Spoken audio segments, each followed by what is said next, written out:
Greetings. I hope you're having a great day.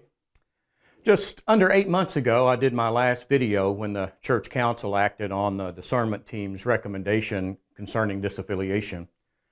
And in just over 6 months, the General Conference of the United Methodist Church will be meeting in Charlotte April the 23rd through May the 3rd. And I just wanted to take a moment to touch base with you all. As has been the case all along, nothing has changed in the official practice or doctrine of the United Methodist Church, and it can't and won't until General Conference. At this point, we don't know if any changes will be made. There's a lot of speculation, but no one knows. The deadline for submitting petitions to change our book of discipline was in mid-September. A group of people, including our own conference chancellor, Courtney Kellner, is working through the petitions that have been submitted. This is a huge job. As of the 1st of June, there had already been over 1,000 petitions submitted. This group of people will determine which petitions were submitted correctly and therefore can be considered, which ones are similar and might be combined. They will determine which petitions are brought to the General Conference. And it could be February before the group's work is done. A petition of regionalization has been submitted, and the gist of that petition is the church will be divided into regions: the U.S., Europe, Africa, and the Philippines. If passed, each region will have the authority to write their own discipline that supports their traditions, culture, and mission. There will also be some kind of petition to change the language around LGBTQ issues, just as there has been at every General Conference for decades. There will be a petition to continue to allow disaffiliation. Now, we don't know the specifics of these petitions yet, but once these petitions are made public, I'll let you know. And as I said, it could be February or later. And as I said earlier, as of today, nothing has changed. We've had a few people leave the church over issues happening in the denomination.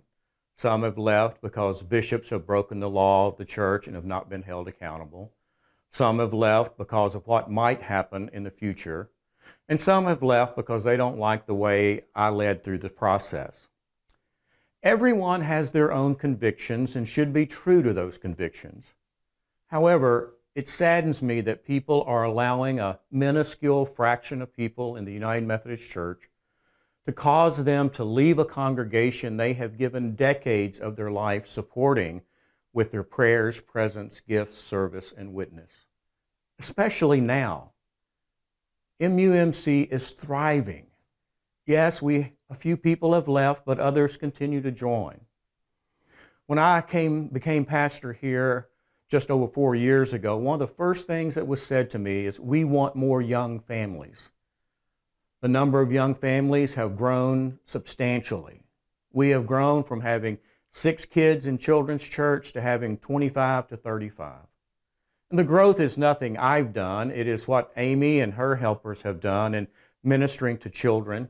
It's also because the young families who were here have embraced other young families and have welcomed them and made them feel at home. Another example of growth of young families is that we have celebrated the birth of 14 babies this year.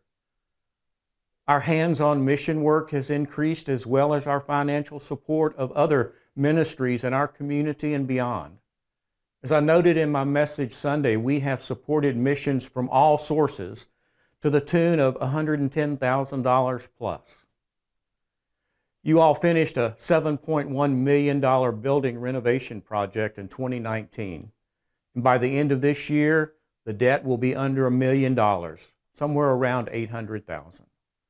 So despite COVID, despite denominational issues, MUMC is thriving. It's unfortunate that what is happening in other parts of the country or what might happen in the future is keeping people from enjoying and celebrating what's happening here. The very things that they have prayed for and worked for years. Once General Conference is over, and depending on what, if any changes are made, we will then determine our future at that time. As always, if you have any questions or concerns, please come and talk to me. I hope you have a great day.